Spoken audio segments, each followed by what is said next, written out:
Hello मेरे प्यारे प्यारे बच्चों। और सीएस एग्जीक्यूटिव के एग्जाम में जेआई जेल जो कि सबसे मुश्किल पेपर लगता है सारे बच्चों को, आज मैं उसका हल लेकर आ चुका हूँ।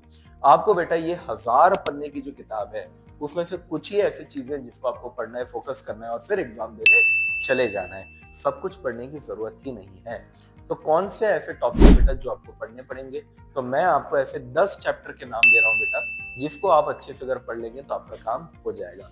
सबसे पहले 3 चैप्टर बेटा हर कोई जानता है, विच इज बीएनएस, बीएनएसएस और बीएसए।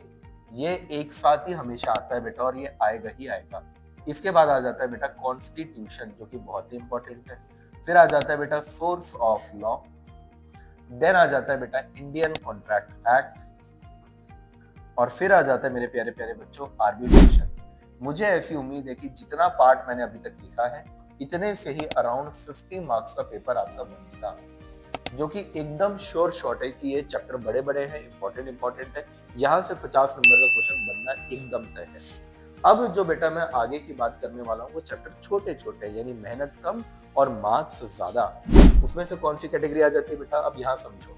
यहाँ मैंने ऑलरेडी आप लोग के लिए एक ये वाला भी चैप्टर डाल दिया, एक ये वाला भी चैप्टर डाल दिया, तो बच रहे 3 चैप्टर और। कौन कौन से? सबसे पहला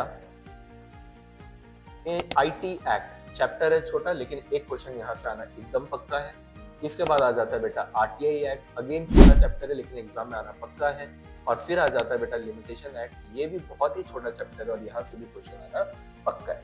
अगर आपको फिर भी थोड़ा सा और श्योर होना है कि ताकि आपको एग्जामिशन मिल जाए, तो एक चैप्टर बस और कर लीजिएगा जिसका नाम है टॉट। इतना अगर आपने कर लिया बेटा तो डेफिनेटली 20 मार्क्स आपको और मिल जाएगा। तो यहाँ पे हो गए बेटा लगभग 50 और यहाँ पे हो गए बेटा आपके 20, तो लगभग आपको 70 नंबर का पेपर बहुत ही इजीली बन जाएगा। इसके बाद वाले टॉपिक्स को आपकी इच्छा है, करना है तो करो, नहीं करना है तो मत करो। Got it everyone?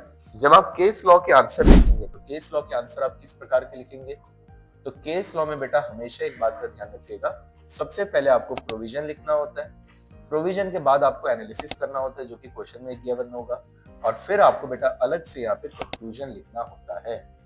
अगर कोई ऐसा सवाल है जहाँ पे कोई ना कोई केस लॉ आपको कोट करना है, तो वो केस लॉ को जरूर आप याद रखिएगा और उस केस लॉ को कोट कर दीजिएगा।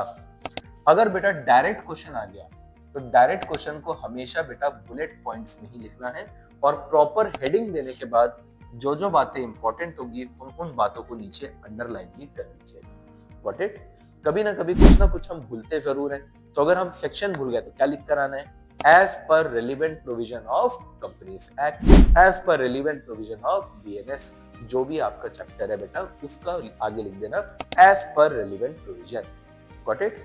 और अगर मान लीजिए आपने कोई गलती कर दी, जैसे मान लीजिए मैंने ये वर्ड लिखा फिर मुझे लगा कि यार ये वर्ड गलत है, तो ऐसे दरिंदगी नहीं करनी है। आपको क्या करना है, एक सिंपल सा कट मारना है, बिल्कुल इस तरीके से। Got it? बाकी प्रेजेंटेशन को अगर आप नॉर्मल रखेंगे, जितने चैप्टर्स मैंने बोले अगर आप उतना चैप्टर करके जाएंगे तो आपकी तैयारी में लगेंगे 4 चांद और एग्जाम में आ जाएगा एक function. Got it? Thank you.